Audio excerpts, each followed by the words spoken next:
get into the deep root of it and dealing with it. Hope to help. But I'm going to do some videos on depression because I got a lot of videos in that. But depression, I would have to do like almost an hour or so time to really break down. But that's the basic thing that I can give you there. Jody Real says, how to make the distinction between lust and normal sexual desires. Well, normal sexual desires will rise. Lust will give it the fire to ride, right? And what I mean by that is, like, you can't control. I don't know what I mean. You can't control, but there's going to be moments where there's going to be a rise for you to be sexual because you are a sexual being. That's a part of your being. Is not the dominant, but it's one of the parts of being a human is the sexual aspect, right? But the issue is lust runs dominant when desires supersedes its original state. See, there's nothing wrong with love, but perverted love of love stretched beyond its limits then turns to lust. Right now, when it gets into lust, that means you have an overbearing desire for, which means you've been feeding that area a little bit much. Now, if you're just minding your business and you productive on your purpose and you ain't even thinking about a woman and you've been grinding, and then next thing you know, you feel this rise, that's a sexual desire.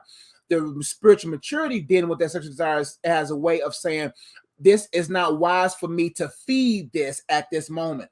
See, when it rises, you got to have a certain level of mental stability and spiritual maturity and a level of awareness. Say, you know what, I cannot feed this. See, my friend, as a man, we have two heads, right? And whichever one you feed the most, whichever one you renew the most, or you supply the most, will be the one that leads you. That's why the mind of Christ has to be essential for every man. So when that rise comes sexually in that area, you have enough common sense, you have enough understanding, and you have enough spiritual maturity to combat that. Now, if you don't have a history of that, it is difficult. But when you begin to make that a practice by being aware of that this right now will not benefit me, because think about it, 20 minutes of investment in a sexual desire superseding its level of stability will lead you to doing things that will not benefit you down the road. So when you think 3 or 4 moves ahead and realize that if I'm in a season right now where you don't have a wife to supply that desire, then you'll know that there's no need to feed that desire.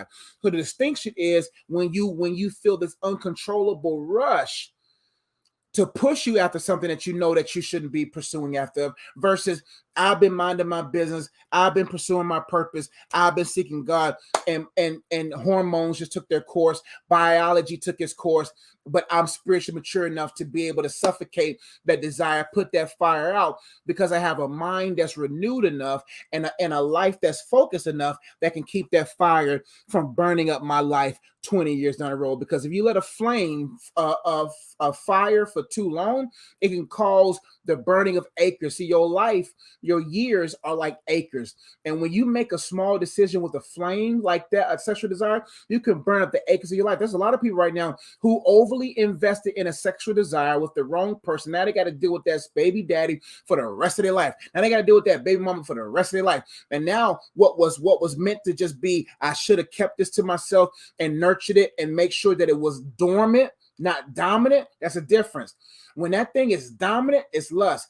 You got to learn how to make that area dormant, meaning that your mind understands that this is not the right time for this to be invested in and whatnot. Because a lot of people, one small mistake sexually cost them 20, 30, 40 years of their life. Thank you so much for watching this video. I really hope you enjoyed it. And if you want to engage more content, make sure you check out the videos over here.